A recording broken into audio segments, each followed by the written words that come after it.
Inside a saloon thick with smoke and spilled blood, 5 women stand on a rickety stage, auctioned like cattle to drunken men hungry for ruin. Laughter cracks like gunfire. Silver coins clink on stained tables.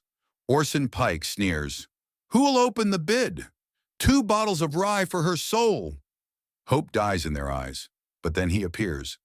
Silas McGraw, a drifter with dust on his boots and fire in his stare. No smile, just a revolver drawn. One shot, a whiskey bottle explodes. Silence. He growls, "I'm not here to buy anyone. I'm here to save them all." With that single shot, hell's door swings wide open. Because this isn't just rescue.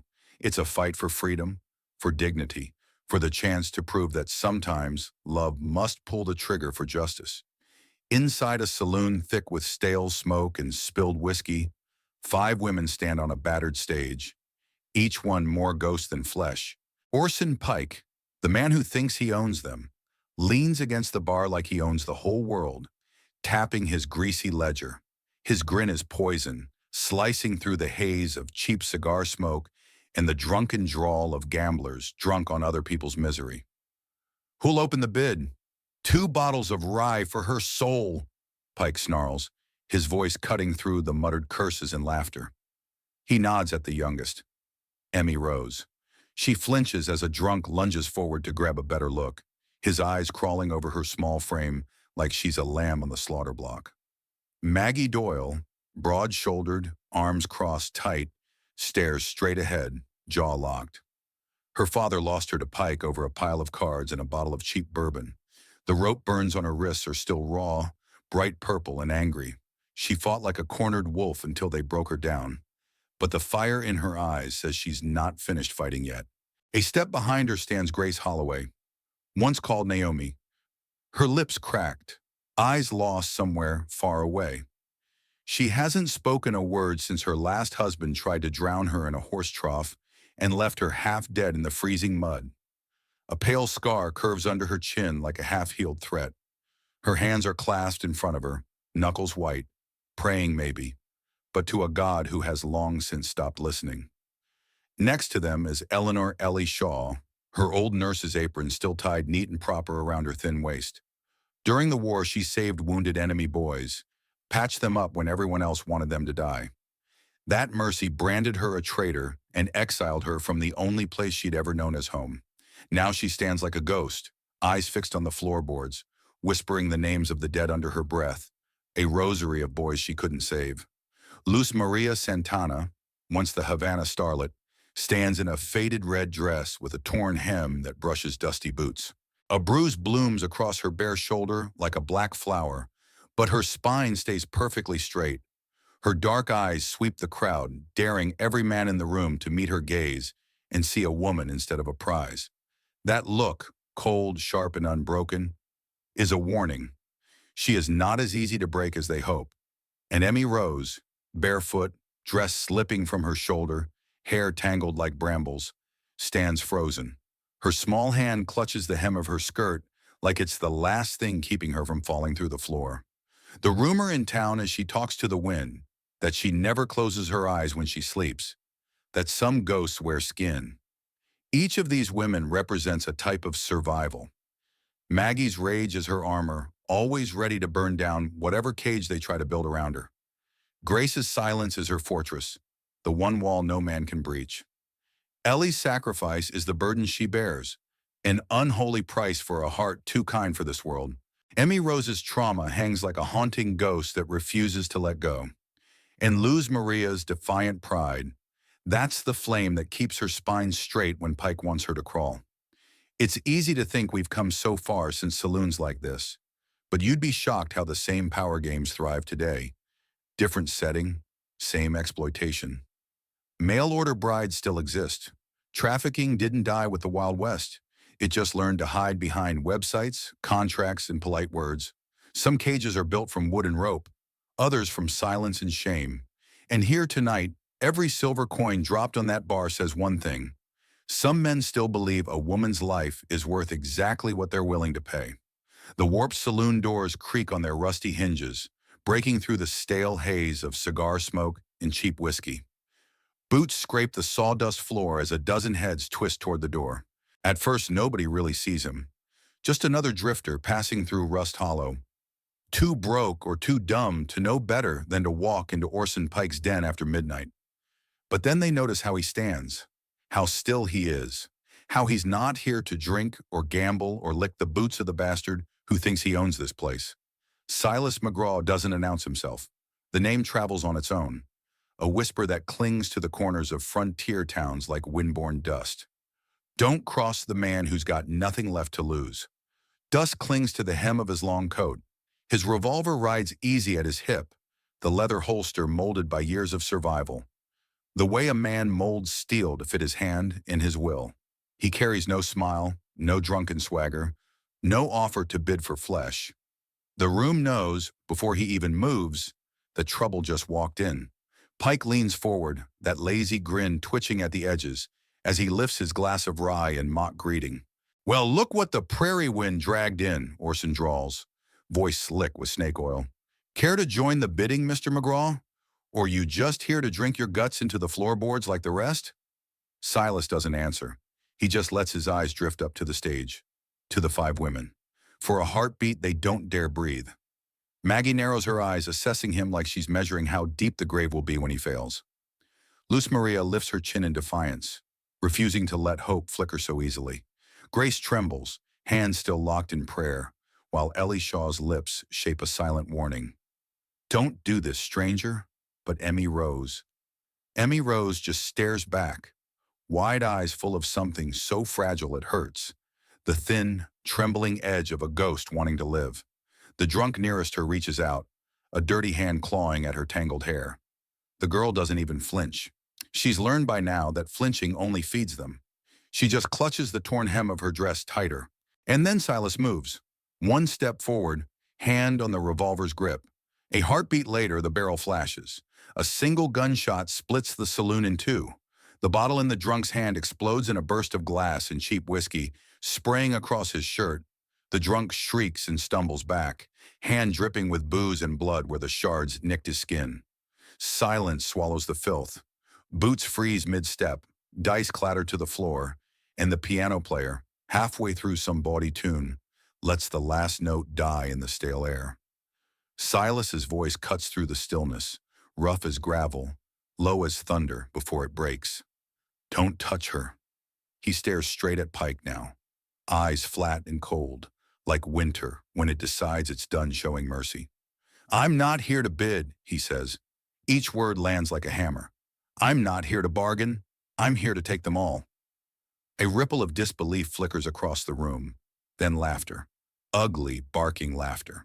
Someone near the bar mutters that the man's lost his mind. Pike lifts his glass again, but his grin doesn't reach his eyes now.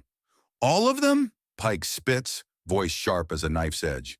"You think you can just waltz in here, wave your shiny pistol around, and walk out with 5 head of merchandise? Ain't no charity in Rust Hollow, friend." Silas tilts his head slightly. Somewhere deep under the dust and the iron in his blood, an old scar pulls tight. Maybe it's a memory, his mother standing on a porch, her dress the same faded blue as Emmy Rose's, being sold off to settle a debt. Or maybe it's his sister's empty bed, blankets still tucked neat even when she never came back. Some scars don't show, but they teach you one truth. The cost of looking away is always too high. He shifts his gaze back to Emmy Rose. For the first time, her fingers loosen on that shredded hem. Her eyes widen, not with fear, but with the fragile wonder that maybe ghosts do get a second chance to live. That look will follow Silas McGraw for the rest of his days. He drops a battered leather pouch onto the bar. It lands with a dull thunk that makes a few men lean closer. Pike unties it with greedy fingers. Silver coins spill out. Real silver, not the clipped, thin shavings most men peddle for drink and whores. "They're not cattle," Silas growls. "They walk out with me. Now." Pike's grin curdles. He glances at the men around him, the ones with knives in their boots and pistols under their coats. The tension thickens, sweat beads on brows. But no one moves first. Because sometimes the deadliest man in the room isn't the one with the fastest draw, it's the one who already buried too much to flinch. Somewhere in the corner, Emmy Rose breathes for the first time in years. The world holds its breath with her, waiting for the first boot step that will crack the night wide open. Silver hits the bar with a dull, final thud, enough to hush even the greediest grin on Orson Pike's face. For a heartbeat, it almost works. No one dares move. Then Pike's voice slices through the tension. "Stop them! Bring them back! Or bring me his scalp!" Chaos erupts like a thunderclap. Chairs topple, boots scramble, the dull thud of revolvers clearing leather echoes under the low saloon ceiling. Silas McGraw doesn't wait to see who flinches first. He lunges forward, his broad frame a battering ram as he clears a path to the stage. Maggie Doyle is the first to jump. Her boots slam onto the floorboards, rope burns forgotten as she shoves through the wall of stunned drunks. Luz Maria Santana slips down next, chin high, red dress dragging in spilled whiskey. Eleanor Ellie Shaw grasps Grace Holloway's arm, steadying her as they stumble down from the stage together. Emmy Rose lingers for a heartbeat, staring at Silas like she's not quite convinced she's allowed to move. He growls her name, once, sharp, and that's enough. Emmy leaps, bare feet slapping the sticky floor. Together, they bolt for the back door. The night outside hits them like a slap. Sharp wind, cold drizzle, the sting of rain on skin too used to stale, smoky air. Their skirts tangle around their ankles as they run, boots slipping in the sucking mud behind the saloon.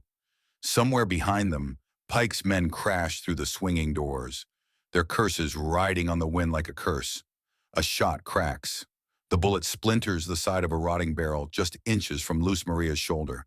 She yelps but keeps moving, skirts gathered in her fists. Ellie grabs Emmy's elbow, steadying her when she slips. Maggie spins, snarling, "Keep going! Move your damn feet!" She shoves a broken crate into the alleyway behind them, slowing down two men with knives in cheap bravado.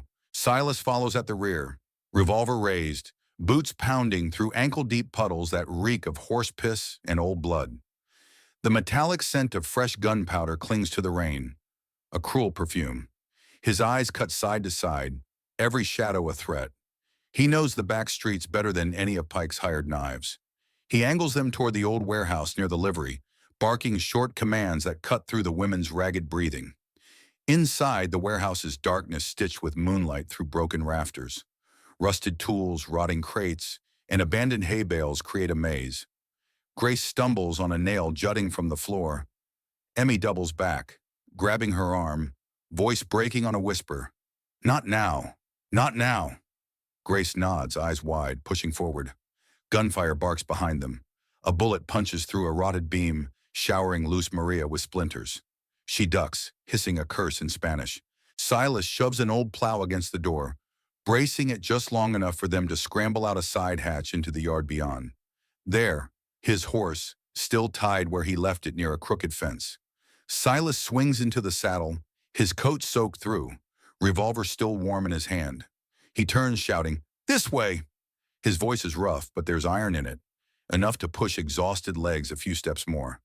They reach the dry creek bed behind the blacksmith's shop, half sliding down the muddy slope. Emmy loses her footing. Grace catches her. Maggie slips too, but rights herself with a growl. Ellie and Luz Maria drag a battered crate over the muddy ditch, creating a shaky bridge to climb up the far side. Behind them, footsteps echo like the beat of a war drum. Pike's men shout threats too crude to repeat. Silas fires once, twice. Shadows scatter. Every hoofbeat of his horse as he wheels around them is a promise. Don't you dare quit now. This isn't a cinematic shootout. No heroes silhouetted against a sunset. No orchestral swell to drown out the terror. This is a slow-motion nightmare, stitched together by grit and blind faith. Every breath feels borrowed. Every hoofbeat is an argument against surrender. When they break out onto the open prairie, the cold night bites deep, but so does the knowledge that for the first time, they're moving toward freedom, not chained by it. And somewhere in the pounding dark, Emmy Rose lets out a sob that sounds almost like a laugh. The kind you cry when the door to hell slams shut behind you.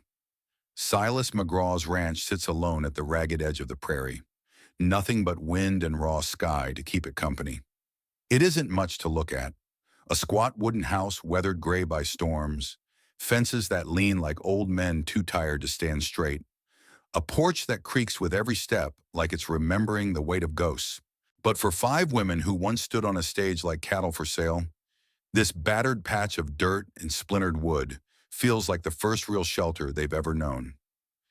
In the thin light of dawn, Maggie Doyle stands in the yard with a hammer in one hand and a mouthful of nails. She drives each one home with raw, calloused palms, mending rails that Pike's men once broke down in search of easy prey. Sweat beads on her neck even in the chill. If she notices the blisters forming under her bandages, she doesn't show it. Maggie has always been fury wrapped in flesh. And here, with a fence post instead of a fistfight, that fury has somewhere useful to land. Inside, Grace Holloway sits at the battered kitchen table, a piece of chalk in her hand, a battered slate in front of her. Eleanor Ellie Shaw crouches beside her, guiding her fingers one letter at a time. The first word they work on is home. Grace's lips tremble with each shape, but the sound doesn't come. Not yet. Ellie doesn't rush her. She just rests her hand over Grace's when the shaking grows too much. A silent promise that the world won't end if her voice stays buried a little longer. By the hearth, Luz Maria Santana hums an old lullaby from Havana, words drifting soft and low over the crackle of fresh kindling. She rolls a bit of fabric between her fingers, patching a tear in Emmy Rose's dress. Emmy sits cross-legged by her boots, hair clean for the first time in months, skin scrubbed raw until it glows pink.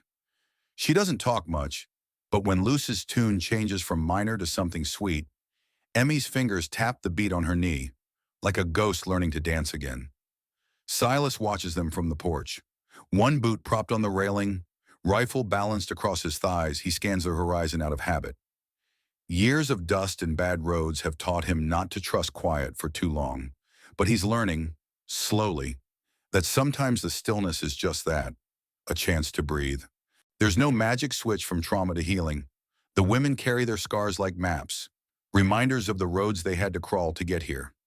Maggie's knuckles never quite stop aching from old breaks that never healed right. Grace flinches at the sound of sudden rain, memories of drowning clawing up her throat. Ellie wakes at dawn with the ghosts of battlefield moans still echoing in her ears.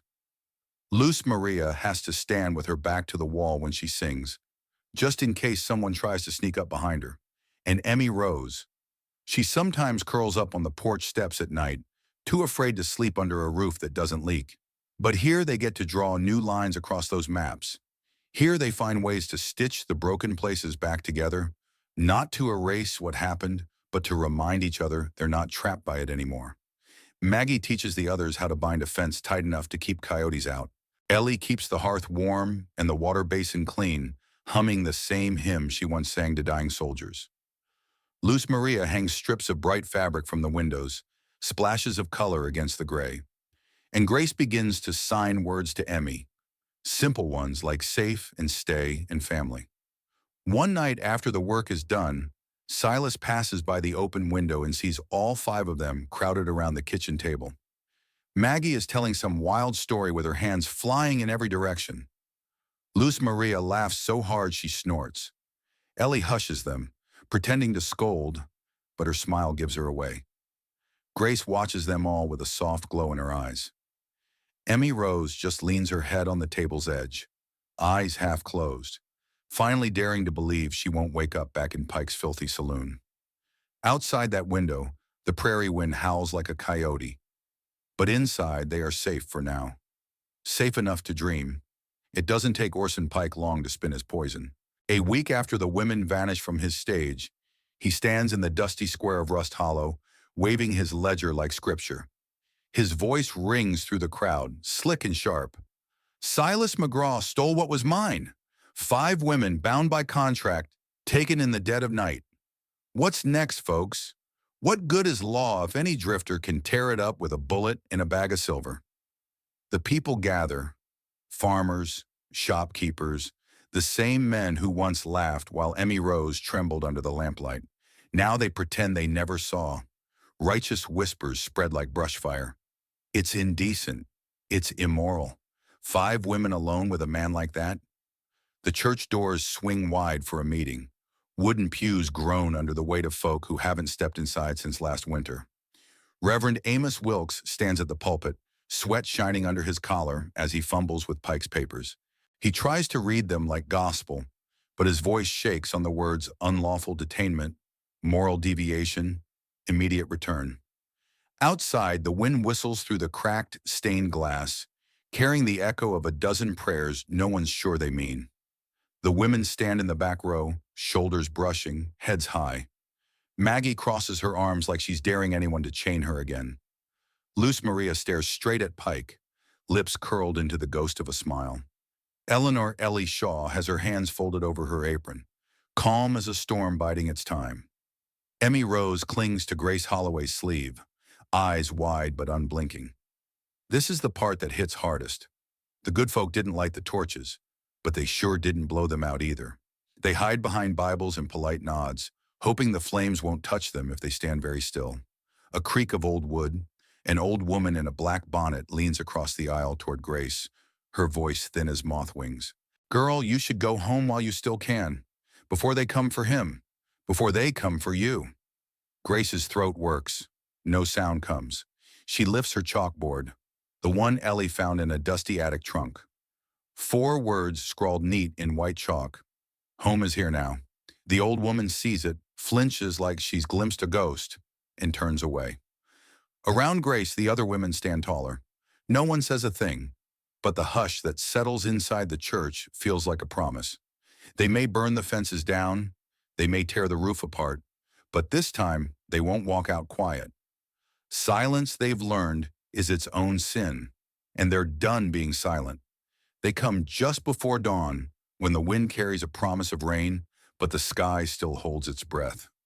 Pike's men move like shadows between the scrub brush and the fence line, lanterns swinging low, torches smoldering in the dark.